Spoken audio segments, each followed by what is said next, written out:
Hey guys, I took out the 410 shotgun to hunt some upland birds. It was a fun challenge. It's slightly more difficult, and we can discuss how the pattern actually looks at different ranges, but that all depends on the actual shotgun and the ammo type. So it's not going to be all the same. If you have the same ammo but a different shotgun, it could pattern slightly differently. I have some 3-inch, 7.5 shot Winchester Super X. And if I pick up a different brand's 7.5 shot, it might pattern differently because of the actual shot construction or a different wad inside.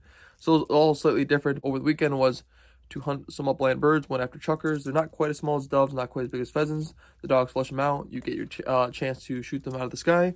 Good fun. And the only shot I missed was 100% on me. I was a bit out of position. The dogs are still puppies, so kind of just scared it early. It came overhead on top of me, and I just a quick snapshot, and I missed. Oh well. The other 3 shots I took were fine, no issue from the shotgun. Nice. Afterwards, we got a chance to shoot clays. Normally I go shoot clays before, but I just didn't have that much 410 ammo, so I couldn't really practice before because I wasn't worried about not having enough ammo when we actually go to hunt, right? Parecen balines, ¿verdad?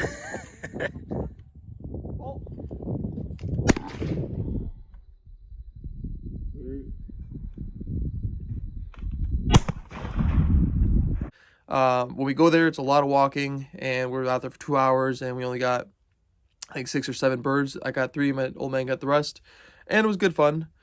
With this, I could also put it for small game. The advantages it would have over 22 LR is just taking shots of essentially, we're talking about squirrels. You can shoot the squirrels out of the tree because typically you wouldn't want to take shot of 22 up in the air, just unsafe to do so. And these don't have the same range, which is a drawback of a 410, but for safety, that is a good thing. You don't want to have a lot of range if you're taking shots up. Small things, but yeah, squirrels, rabbits, no problem with a 410. For going to larger game, I've seen people on YouTube do it for deer. I wouldn't feel comfortable doing it. It's one of those things where just because you can doesn't mean you should. But if you absolutely had to, I suppose it would be a possibility with a 410, but I wouldn't do it. The cheap shotgun, the ammo normally is cheap. I am making this video October 2021, so ammo prices are still a bit crazy. Locally, I don't see a whole lot of 410 on the shelves. I see a lot of 20 and 12 gauge, but that's about it. But yeah, just a quick comparison now, talking about like how it actually patterns. In theory, it is a full choke through a smaller bore, so it should have a tighter pattern. At range, it doesn't stay that tight. It doesn't have the same velocity as a 12 gauge. Talk about a bunch of different ammo brands. If it's all the same 7.5 shot, they could all pattern a little bit differently. This has been very, very reliable. I get a kill every time. And for right now, like even the premium 12 gauge stuff is still about the same price as like picking up 410. 410 is a bit expensive at the moment. That's the only reason I wouldn't recommend it, but it's still a fun challenge for you to go out and shoot what would be clays or take it to actually hunt with. And for someone that's younger or recoil shy, it's just a good option. You can still get the job done. But when talking about like, for small games specifically, 22 LR does have the advantage of being so cheap. You can essentially go out with 100 rounds, no problem. And trying to get 100 rounds of 410 is, a bit of a challenge at the moment. If it's what you're trying to look for, I can find some 2.5-inch shells fairly cheap compared to the 3-inch ones, but that's not exactly what I'm looking for because then you have even less shot in the actual shell.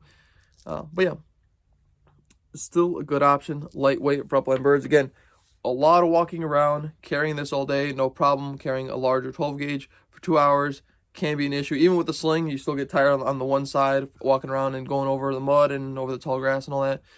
But yeah, it was fun. Would recommend. The only other 410 I have is a Derringer, and I still want to put that on paper. Next time I go outside to the family farm, try it out through essentially the 3-inch barrel with a 2.5-inch shells.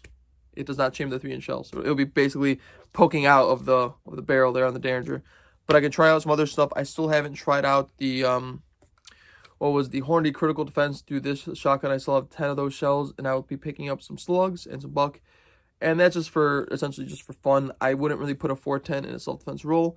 And that's just from the platforms they're in. When you're talking like a pump action, there's cheap 12 gauge pump actions out there, so it's not like you're saving money there. And then again, the ammo, comparable pricing, and you get better performance out of a 12 gauge generally. But still a fun option. It's good fun going out. That is it for this video. Thanks for watching.